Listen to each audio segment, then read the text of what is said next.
Hi students, very good morning. In our previous session we have seen migration. Migration இடம்பெயர்வு பற்றி பார்த்திருப்போம். அதில் sex ratio வரைக்கும் பார்த்திருக்கோம். பாலின விகிதம். And today's session is literacy rate. எழுத்தறிவு விகிதம் பற்றி பார்க்க போகிறோம். ஒரு மக்களில் எத்தனை பேருக்கு எழுதவும் படிக்கவும் தெரிஞ்சிருந்ததுன்னா அவங்கள தான் லிட்ரேட்ஸ் அப்படின்ட்டு சொல்லுவோம். எழுத்தறிவு பெற்றவங்க அப்படின்ட்டு சொல்லுவோம்.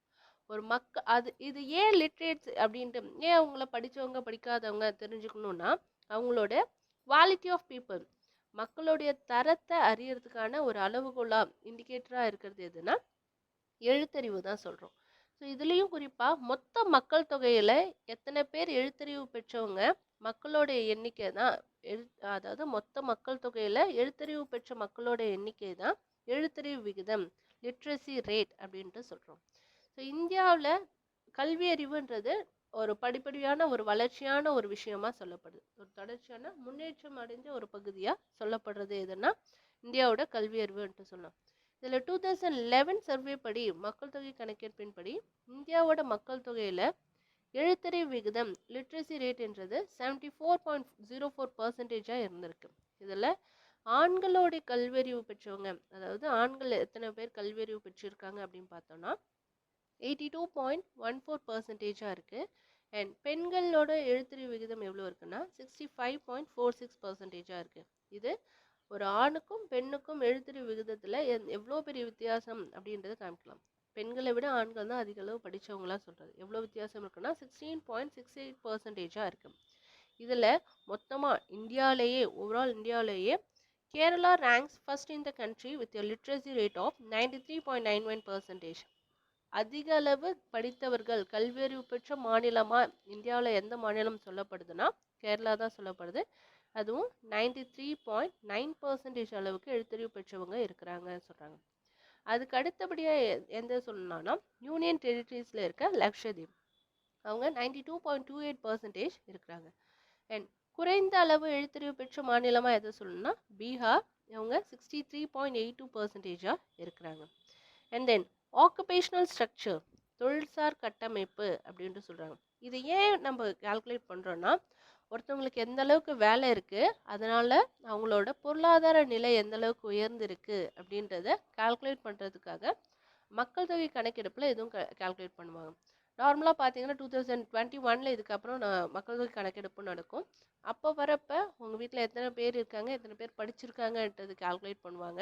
அதுக்கப்புறம் ஃப்ரிட்ஜ் இருக்கா, அண்ட் உங்கள் வீட்டில் எத்தனை சைக்கிள் இருக்குது, எத்தனை வண்டி இருக்குது அப்படின்றதெல்லாம் கால்குலேட் பண்ணுவாங்க. இதெல்லாம் அவங்களோட பொருளாதார ரீதியாக எந்த அளவுக்கு டெவலப் ஆகியிருக்காங்க, இல்லைனா இன்னும் மக்கள் சில பேர் வீட்டில் இதெல்லாம் இல்லாமல் கூட இருக்குது. அதனால் அவங்களோட எண்ணிக்கை படித்தவர்கள் இல்லாதனால பொருளாதார ரீதியாக அவங்க பாதிக்கப்பட்டிருக்காங்க, அவங்கள அடித்தட்டு மக்கள் அப்படின்ட்டு சொல்லுவாங்க. ஸோ இதெல்லாம் தெரிஞ்சுக்கிறதுக்காக தான் மக்கள் தொகையில் ஆக்குபேஷனல் ஸ்ட்ரக்சர்ன்றது இம்பார்ட்டண்ட்டாக சொல்லப்படுது. மக்கள் தொகையில் கணக்கெடுப்பு மூலமாக பெற்ற தகவலோட இன்ஃபர்மேஷன் அடிப்படையில் பொருளாதார நடவடிக்கையில் முக்கிய பங்கு எதுனா தொழிலாளர்கள் அப்படின்ட்டு சொல்லுவாங்க. இந்த தொழிலாளர்களை ஒர்க்கர்ஸை 3 கேட்டகரிஸாக டிவைட் பண்ணுவாங்க. ஃபர்ஸ்ட் ஒன் மெயின் ஒர்க்கர்ஸ், அதாவது முதன்மை தொழிலாளர்கள். செகண்ட் ஒன் மார்ஜினல் ஒர்க்கர்ஸ், பகுதி நேர தொழிலாளர்கள். தேர்ட் ஒன் நான் ஒர்க்கர்ஸ், வேலை இல்லாதவர்கள் அப்படின்ட்டு சொல்கிறாங்க. மக்கள் தொகை கணக்கெடுப்பின்படி ஒரு வருஷத்தில் இவ்வளோ நாட்கள் 6 மாதம், குறைந்தபட்சம் 6 மாதம் இல்லைன்னா 183 days ஆச்சும் அவங்க ஒர்க் பண்ணியிருந்தா அவங்கள ப்ரைமரி ஒர்க்கர்ஸ், முதன்மை ஒர்க்கர்ஸ், மெயின் ஒர்க்கர்ஸ் அப்படின்ட்டு சொல்கிறாங்க. அதுக்கும் 6 monthsக்கும் குறைவாக வேலை செஞ்சுருந்தாங்கன்னா அவங்கள மார்ஜினல் ஒர்க்கர்ஸ் அப்படின்ட்டு சொல்லுவாங்க. சில பேர் என்னென்னா வேலையே செய்யாத மக்களை நான் ஒர்க்கர்ஸ், வேலை செய்யாதவர்கள் அப்படின்ட்டு சொல்லப்படுது. நெக்ஸ்ட் ஒன் பாப்புலேஷன் டைனமிக்ஸ், மக்கள் தொகை இயக்கவியல்.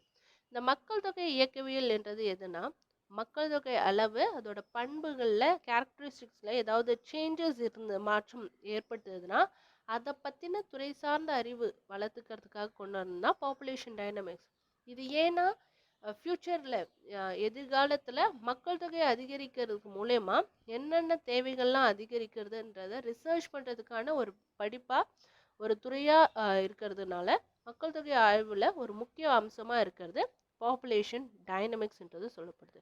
இது மூலயமா இதில் இந்த மக்கள் தொகை அதிகரிச்சுட்டே வந்ததுன்னா அவங்க சமூக பொருளாதார ரீதியாக எந்த அளவுக்கு இருக்கிறாங்க, அவங்க சுற்றுச்சூழல் எந்த அளவுக்கு பாதிப்பை ஏற்படுத்தும், மக்கள் தொகை அதிகரிக்கிறதுனால காற்று இல்லைன்னா நிலம் நீர்வளத்தோட தரம் எந்த அளவுக்கு பாதிக்கப்படுது அப்படின்றத பற்றி தெரிஞ்சுக்கிறதுக்கான ரிசர்ச்சாக இந்த பாப்புலேஷன் டைனமிக்ஸ்ன்றது அமையும். And then problems of over population, அதிக அளவு மக்கள் தொகையினால எந்த அளவுக்கு பிரச்சனைகள் ஏற்படுது அப்படின்றது பார்க்க போகிறோம். இந்தியா என்னன்னா பாப்புலேஷன் ஜாஸ்தியாகிட்டே வருது, அதிகரித்து வர ஒரு மக்கள் தொகை உள்ள ஒரு பகுதியாக இருக்கிறது இந்தியா சொல்லலாம். இதனால் என்னென்னா சோஷியோ எக்கனாமிக், அதாவது சமூக ரீதியாகவும் பொருளாதார ரீதியாகவும் அதிக அளவு மாற்றம் ஏற்படுது. அண்ட் கல்ச்சுரல், கலாச்சாரம் ரீதியாக, அண்ட் பொலிட்டிக்கல், அரசியல் அண்ட் சுற்றுச்சூழல் ரீதியாகவும் நிறைய சவால்களை ஏற்படுத்துதுன்ட்டு சொல்லலாம். மக்கள் தொகை அதிகரிக்கிறதுனால இந்த அளவுக்கு பெரிய மாற்றத்தை ஏற்படுத்துது. இதனால் என்னென்ன ப்ராப்ளம் கிரியேட் ஆகும் அப்படின்னா, ஒன்ஸ் மக்கள் தொகை அதிகரிச்சுட்டே வந்தோன்னா அவங்களுக்கு இடப்பற்றாக்குறை கண்டிப்பாக ஏற்படும். இடப்பற்றாக்குறை அண்ட் காலத்துக்கு ஏற்ப அந்த பிரச்சனைகள் மாறுபட்டுட்டே இருக்கும். இப்போ பாப்புலேஷன் ஜாஸ்தியாச்சுன்னா என்ன ஆகும், மக்கள் தொகை அதிகரிப்புன்றது ஒரு செர்டன் பீரியட்னு ஜாஸ்தி ஆகும். ஸோ இந்த டைம்லாம் யுஎன்ஓவே சொல்லியிருக்கு, கொரோனா பீரியட்னால மக்கள் தொகை அதிகரிக்க வாய்ப்பு இருக்குது. அதுவும் கண் குறைபாடு ஏற்படுறதுக்கும் இன்னமும் ஜாஸ்தியாக வாய்ப்பு இருக்குது. ஏன்னா எல்லாருமே வீட்டில் உட்காந்துட்டு வேலை செஞ்சிட்ருக்காங்க, ஃபோன் அண்டு லேப்டாப்ஸ் தான் யூஸ் பண்ணுறதுனால கண் குறைபாடு ஏற்படுறதுக்கு வாய்ப்புகள் அதிகமாக இருக்கும்னு சொல்லியிருக்காங்க. ஸோ மக்கள் தொகையை அதிகரிக்கிறதுனால என்ன ஆகும், இடப்பற்றாக்குறை ஏற்படும். அதை சரி செய்யறதுக்கு சமூக ரீதியாக மாற்றங்கள் ஏற்படுத்துவாங்க, பொருளாதார ரீதியான நடவடிக்கைகள் ஏற்படுவாங்க. இதில் பொலிட்டீஷியன் எங்கே வந்தாங்கன்னா, பொலிட்டிக்கல் பார்ட்டிஸ் தான் கவர்மெண்ட்டை ரூல் பண்ணிட்டுருக்கு. ஸோ அவங்களுக்கும் இது ஒரு பெரிய சவாலான ஒரு விஷயமாகவே ஏற்படும். ஸோ இந்த மக்கள் தொகையை அதிகரிக்கிறதுனால, பாப்புலேஷன் ஜாஸ்தி ஆகுறதுனால என்ன ஒரு சவால்களை எதிர்கொள்கிறாங்க அப்படின்ட்டு பார்த்தோன்னா, மக்கள் தொகை அதிகரிக்கிறதுனால மக்கள் நெருக்கடி, அவங்க கச்ச கிட்ட நிறைய மக்கள் வாழ வேண்டிய ஒரு சூழ்நிலை ஏற்படுது. அவங்களோட வேலையின்மை, வேலை வாய்ப்புன்றது அதிகமாக ஏற்படுறதுக்கு வாய்ப்பு. அண்ட் அவங்களோட குவாலிஃபிகேஷனுக்கு ஏற்ப ஒரு வேலை கிடைக்குமா அப்படின்றது டவுட்டு. ஏன்னா அத்தனை பேருக்கும் வேலைன்றது கிடைக்கவே, படித்த எல்லாருக்குமே அதே துறையில் வேலை கிடைக்குதான்றது கிடையவே கிடையாது. ஸோ அவங்களோட திறனுக்கேற்ற வேலை கிடைக்கிறது கம்மி. குறைந்த வாழ்க்கை தரம், சரியான வேலை கிடைக்காததுனால என்ன ஆகும், அவங்களோட பொருளாதார ரீதியாக டவுனாக இருப்பாங்க. அவங்களோட திறமைக்கேற்ப வேலை இல்லாதனால வாழ்க்கை தரம் குறைய ஆரம்பிக்குது. அண்ட் தென் மால் நியூட்ரிஷன், ஊட்டச்சத்து குறைபாடான உணவுகள் அதிக அளவுக்கு கிடைக்குது. ஏன்னா இப்போதைக்கு ஆர்கானிக் ஃபுட்டு அப்படின்ட்டு சொல்லி நிறைய விற்கிறாங்க, ஆர்கானிக் வெஜிடபிள்ஸ், ஆர்கானிக் ஃபுட்டு அப்படின்ட்டு சொல்கிறாங்க. ஏன்னா அவங்க full and full fertiliser use பண்ணாத எல்லாமே என்னென்னா தரமான உரம் யூஸ் பண்ணி கிடைச்சிருக்காங்க, இயற்கை உரத்தை யூஸ் பண்ணி கிடைச்சிருக்கிறது தான் ஆர்கானிக் ஃபுட்டு அப்படின்ட்டு சொல்லுவாங்க. இந்த ஆர்கானிக் ஃபுட்டு அப்படின்றது அந்த காலத்திலும் ரொம்ப ஈஸியான ஒரு விஷயமா இருந்தது. இப்போயும் அது சீப்பாக கிடைக்க வேண்டிய ஒரு விஷயம்தான், பட் அதுதான் காஸ்ட்லி, ஆர்கானிக் ஃபுட்டு தான் காஸ்ட்லின்றாங்க. அதுக்கு காரணமும் மக்கள் தொகை அதிகரிப்பு தான். ஏன்னா ஒரு இயற்கை உரம்ன்றது ஒரு சாணத்தை யூஸ் பண்ண போகிறாங்க, வைக்கோல் யூஸ் பண்ணுவாங்க, அண்ட் வேப்ப எண்ணெய், வேப்பங்கொட்டை, வேப்பந்தழைகள் எல்லாம் போட்டு தான் செய்ய போகிறாங்க. இது இயற்கையாகவே எல்லா இடத்துலையும் கிடைக்கிறது. ஆனால் அந்த விலையே ஜாஸ்தியாக விற்கிறதுனால தான் அந்த ஆர்கானிக் ஃபுட்டோட விலையும் ஜாஸ்தி ஆகுது. ஸோ இது மக்கள் தொகை அதிகரிக்கிறதுனால இது ஏற்படுதா கேட்டால் ஆமாம். இதுக்கு மாற்றாக தான் என்னென்னா ஹைப்ரிட்டில் அதிகரிக்க மக்கள் தொகைக்கு ஏற்ப ஒரு ஆர்கானிக் ஃபுட் நமக்கு கொடுக்க முடியாதுன்றதுனால ஹைப்ரிட்டில் கொண்டு வந்துடுறாங்க. ஸோ இதனால் மால்நியூட்ரிஷன், ஊட்டச்சத்து குறைவு ஏற்படுது. அண்ட் இயற்கை ரீதியாகவும் பொருளாதார ரீதியாகவும் வேளாண் சார்ந்த வளங்களை தவறாக நிர்வகிக்கிறாங்க.